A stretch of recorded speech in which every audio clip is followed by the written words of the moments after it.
Bienvenue sur la chaîne du Traqueur de livres. Salut et bienvenue sur la chaîne du Traqueur de livres.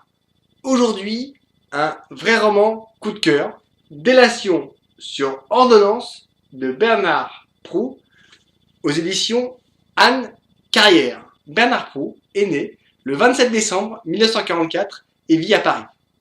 Il est marié et père de 5 enfants. Il a enseigné les mathématiques et la physique à Vincennes et Alfortville de 1972 à 2005. Il est diplômé de l'École nationale de chimie, physique, biologie à Paris. Il est membre de la Société française d'études du XVIIIe siècle, spécialiste de l'histoire de la franc-maçonnerie. Son premier livre, Alexis Vassilkov ou la vie tumultueuse du fils de Maupassant, a été aussi une vraie surprise.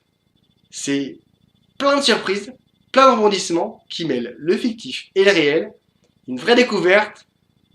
Je suis vraiment ravi de vous le présenter. Délation sur ordonnance de Bernard Proulx, c'est un roman reçu par l'auteur, un vrai coup de cœur du traqueur.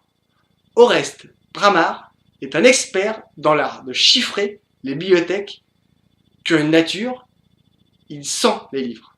Il est contacté par la petite fille d'un notable de Pau, lui demandant de chiffrer la gigantesque bibliothèque du docteur Grégoire Saint-Marly.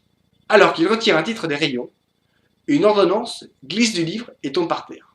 Une ordonnance était placée dans une édition originale des Beaux Draps de Céline. Cette ordonnance n'est autre qu'une lettre de délation écrite le 19 décembre 1942 dénonçant 4 mauvais Français signés Grégoire Saint-Marly, ancien combattant de 14-18, père de 4 enfants.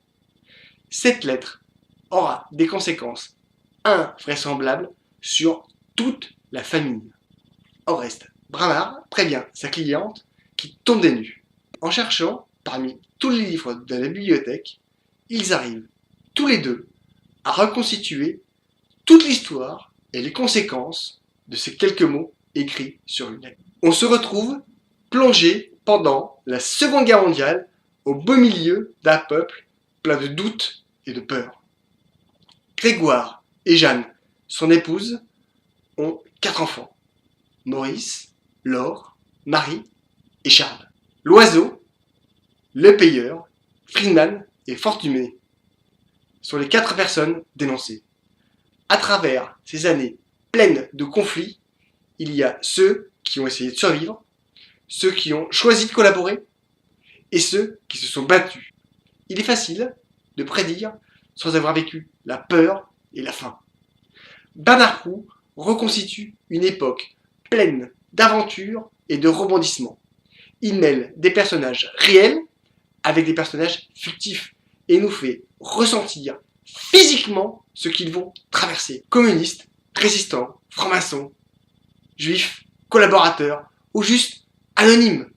Tout le monde apparaît dans cette histoire passionnante et prenante. Il a réussi à me faire louper 2 fois ma station de bus. À travers la femme de Grégoire Saint-Marly et ses enfants, on rencontre toutes les strates de la population. On est mis en présence des pires ordures qui donnent envie de vomir. Mais on rencontre aussi certains qui ont su se transcender pour se battre. Pendant les guerres, certains se révèlent. On en voit qui changent de vie.